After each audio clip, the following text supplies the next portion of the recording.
Have you ever sent a text to a woman and then stared at your phone for hours, maybe even days, only to get a dry, one-word response, or worse, complete silence? You wait, you overthink, you start wondering if you said something wrong, and eventually you feel that pull to text again, just to break the silence, just to feel acknowledged. If that sounds familiar, you are not alone. This is the silent struggle many men face. They try to connect, they try to show interest, they put in effort, but instead of drawing a woman closer, they feel her drifting away. The harder they try, the more distant she becomes. And this is where most men go wrong, because it is not just about what you say, it is about how you say it. It is about what your words make her feel. Most men do not realize this. They send texts that are logical, polite, even kind, but they fail to create an emotional response. They fail to spark curiosity, excitement, or desire. And without emotion, your words get lost in the noise. This is not a game of charm or cleverness. It's a matter of awareness, a matter of presence. And this is where Stoic philosophy becomes your greatest ally. The Stoics taught us to focus only on what we can control. You cannot control how someone responds. You cannot control how fast she replies or what mood she is in when she reads your message. But you can control how you show up. You can control your intention. You can control the energy behind your words. Texting is not just communication. It is projection. It is influence. It is leadership in digital form. In this video, we are going to break down 3 powerful texting secrets that women cannot resist. These are not shallow tricks. These are principles rooted in psychology, emotional intelligence, and Stoic thinking. When you apply them, you will stop chasing attention. You will start commanding respect and creating meaningful connection. So the question is, how do you shift the dynamic and take control of the conversation? Let us begin with the first secret. Number 1, texts that trigger curiosity. Curiosity is one of the most powerful forces in human psychology. When something captures your curiosity, your brain locks onto it. It starts looking for answers. It needs resolution. That feeling of needing to know more is what drives people to finish books, binge-watch shows, and click on headlines that promise something unexpected. It is also the reason why some texts get instant replies, while others are left unread.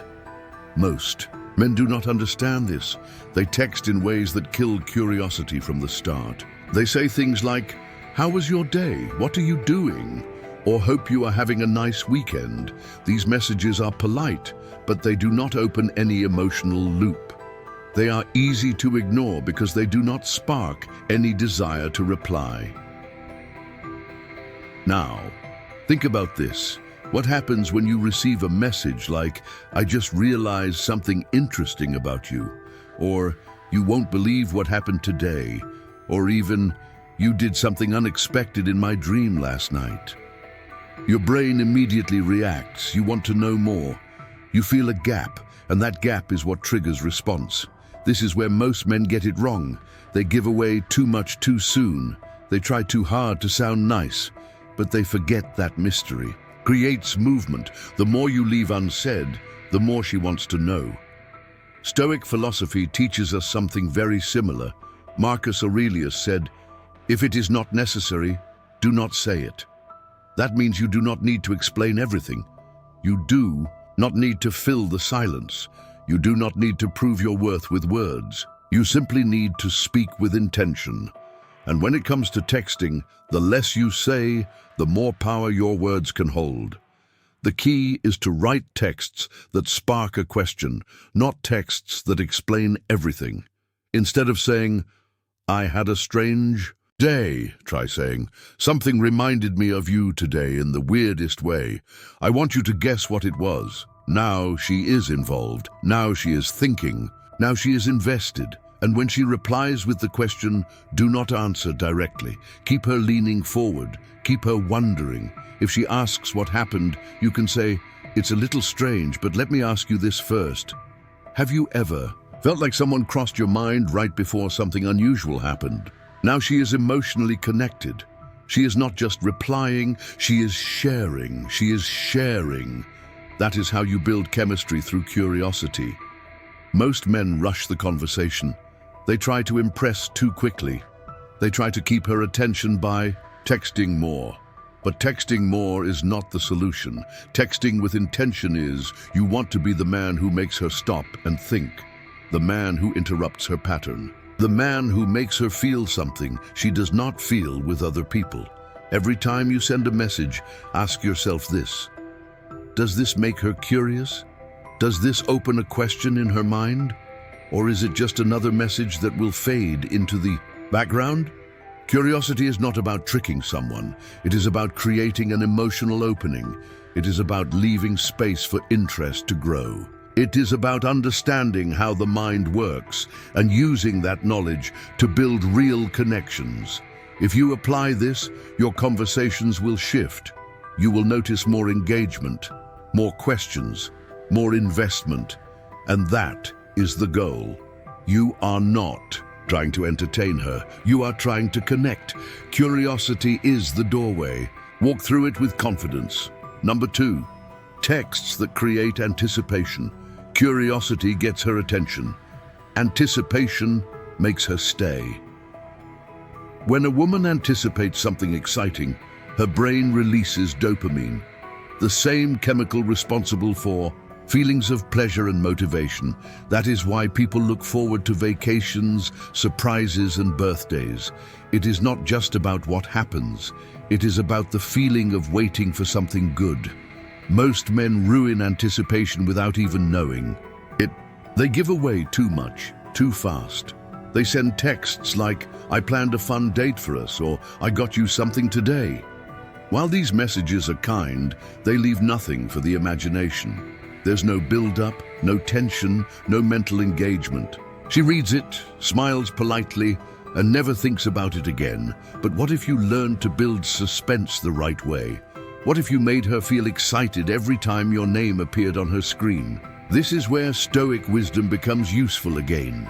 Epictetus taught that we should delay gratification, that the greatest strength lies in self-restraint. That applies to texting too. When you hold back just a little, when you create space for her imagination, you activate her desire. You allow her mind to work with you.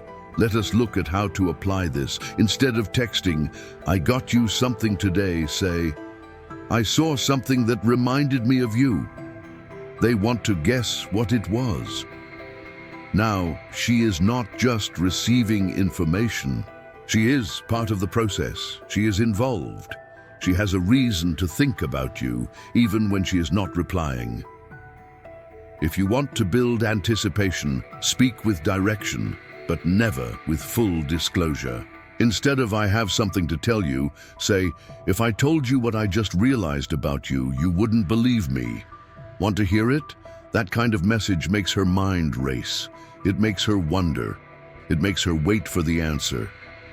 The most important part of anticipation is this: you do not give everything away, even when she asks. You tease, you lead, you maintain control of the pace. If she says, "Tell me," you say, "I could." But where's the fun in that? Take a wild guess. First, this makes the interaction playful, dynamic, and memorable. Men who master this understand a deep truth. People remember how you make them feel. If your texts make her feel predictable comfort, she might like you, but she will not chase you. If your texts make her feel excitement, tension, and curiosity, she will start to crave your presence. That is the difference between someone who gets replies and someone who gets ignored. It is not just about words. It is about timing, delivery, and emotional impact. You want her checking her phone. You want her wondering what you will say next. You want her invested before you even share the full story. The Stoics understood human emotion. They never said, "Ignore it." They said, "Control it, guide it, shape it with wisdom." That is what you are doing here. You are guiding her emotion with intention. You are shaping her experience through your presence. Think of it this way. You are not just texting, you are telling a story. And every good story has a setup, a pause, and a reveal. If you jump straight to the end, there is no thrill. But if you create space, delay the climax, and let her imagination run wild, you create emotional gravity. She feels pulled toward you without you chasing her. This is not manipulation. This is awareness. You are learning how to communicate like a man who understands psychology and emotion, like a man who knows his value, like a man who does not need to impress quickly because he knows the power of patience. If you apply this, you will feel the shift. Your words will have weight, your presence will create impact, and she will not just respond, she will look forward to your next message. Number 3, compliments that actually work. Most men believe that giving a woman a compliment will instantly make her like them, but that is not how attraction works. Compliments are powerful, but only when they are given with intention, awareness, and authenticity. Most compliments fail because they are too shallow, too common, or too desperate. Telling a woman she is beautiful might sound kind, but if she hears it all the time, it loses meaning. It becomes noise. It becomes another line in a long list of forgettable messages. When you say, "You are so gorgeous," or "You are the most beautiful girl I have ever seen," it does not hit her deeply. It feels generic, it feels lazy, and worst of all, it makes you sound like every other guy. Now let us think differently. Let us think like a Stoic. Seneca taught that we must praise not what is common, but what is rare. And what is rare in a woman is not her beauty. It is her mindset, her perspective, her presence. When you compliment something deeper than her looks, you separate yourself from every man who only sees the surface. Here is how to do it. Focus on her character. Focus on the way she thinks, the way she carries herself, the way she makes people feel. Tell her, "I love the way you see the world. Most people do not think the way you do." Or say something like, "You have a calm presence." It is rare to find someone who makes others feel at ease without even trying. These compliments land differently. They speak to who she is, not just what she looks like, and that makes her feel seen in a way that very few people make her feel. Timing matters too. Do not throw compliments randomly. Wait until she shares something meaningful. If she talks about her goals, say, "I respect how committed you are. A lot of people talk about their dreams, but you actually take action." If she shares something vulnerable, say, "I appreciate how open you are. Most people hide that side of themselves." These compliments are not only true, they are thoughtful. They require you to actually pay attention, and that is what builds emotional connection.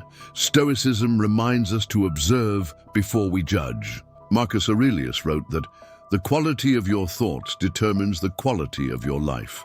Apply that to your communication. The quality of your words reflects the quality of your attention. When you pay attention to what makes her unique and speak from that awareness, you connect in a way that physical compliments never can. There is one more reason this works.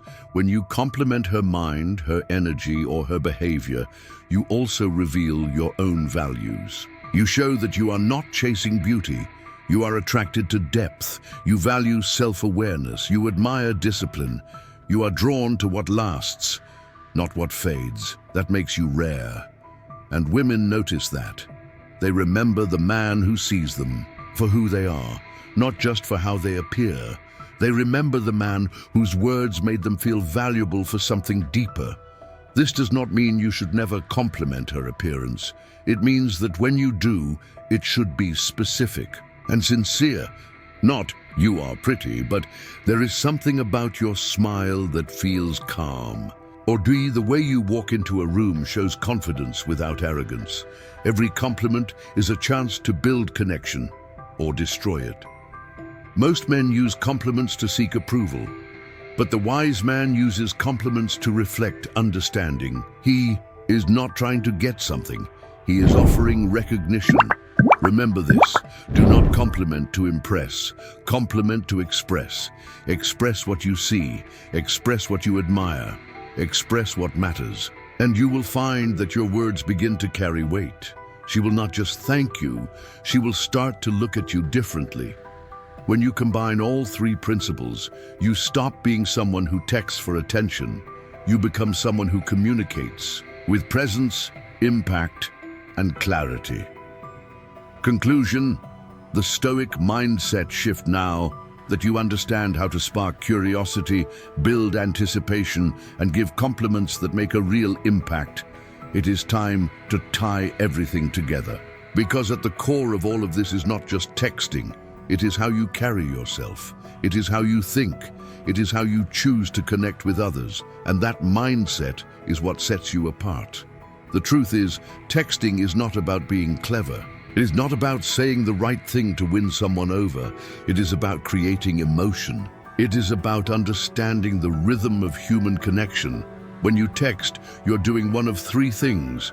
You're either sparking curiosity, building anticipation, or making someone feel seen and valued. If your messages do none of those, they are easy to ignore, easy to forget. Stoic philosophy teaches us that everything we do should be done with purpose. Seneca said, "We suffer more in imagination than in reality." That means the anxiety you feel after being ignored is often caused by your own mind, not the message itself. But when you learn to approach communication with intention, that anxiety fades. You stop overthinking. You start acting from clarity. Let us review what you have learned. First, trigger curiosity. Do not give all the details. Leave gaps. Ask questions that create emotional hooks. Let her mind stay active. Let her lean in. Second, build anticipation. Do not rush to reveal everything. Create open loops. Make her guess. Make her feel the tension of not knowing. That is what builds desire. Third, give genuine compliments, not about looks, but about mindset, character, and energy. Compliment what makes her unique. Show her that you notice what others miss. That is what builds emotional depth. These are not tricks. These are principles. They work because they reflect a deeper truth, that women do not want more words. They want more presence. They want to feel something when they read your message. They want to be surprised, challenged, seen, and understood. And you have the ability to do that, not by trying harder, but by thinking clearer, by texting with presence, by acting from a place of calm confidence, not desperate approval seeking. You are not here to chase anyone. You are here to connect with intention. You are here to practice awareness. You are here to communicate like a man who respects himself enough to be honest, measured, and powerful in every interaction. From this point on, every message you send should serve one of three purposes. Make her curious, make her excited, make her feel appreciated. That is the new standard. That is the Stoic approach to texting. Because the man who texts with clarity does not worry about being ignored. He does not count the minutes after he sends a message. He does not spiral into self-doubt. He knows who he is. He knows what he offers. And if someone does not respond, he does not chase. He reflects. He adapts. He moves forward. That is the power of a Stoic mindset. It gives you peace where others feel panic. It gives you control where others feel chaos. And it gives you presence in a world full of noise.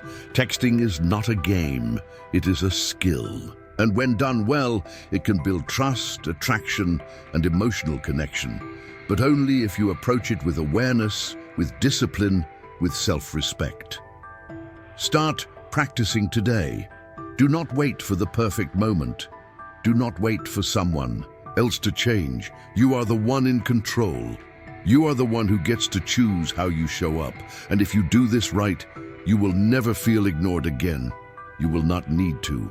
Because now, you are not just sending messages, you are creating impact. Closing remarks, what you have just learned is not just a texting strategy. It is a reflection of how you show up in your life. It is a mirror of your mindset, your values, and the way you choose to carry yourself in every interaction. Because communication is never just about words. It is about presence, and presence comes from within. Too many men operate from a place of reactivity. They send a text and wait. They overanalyze the delay. They start second-guessing their worth based on whether or not they get a reply. But that is not strength, that is not clarity, and that is not how a stoic man moves. From now on, you do not communicate to impress. You communicate to express, to lead, to embody. You do not throw words out hoping for approval. You choose your words carefully, intentionally, with awareness of how they reflect who you are.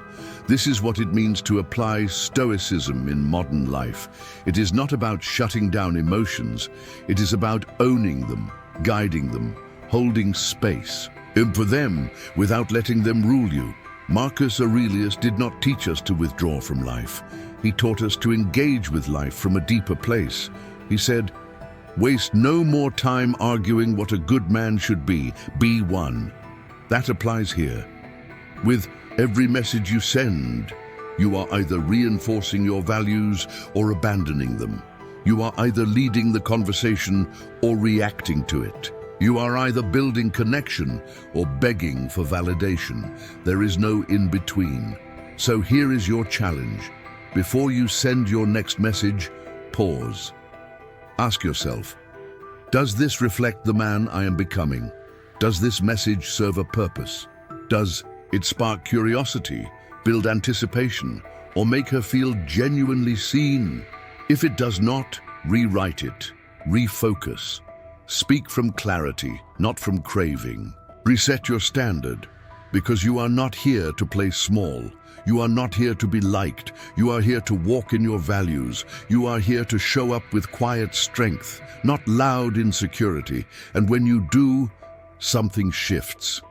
The energy of your conversations changes. People respond differently. They feel your presence before they even read your words. And that is not a trick. That is truth. That is power. Stop chasing reactions. Start commanding respect, not through force, but through presence, through intention, through being the kind of man who does not need to convince anyone because his energy speaks for itself.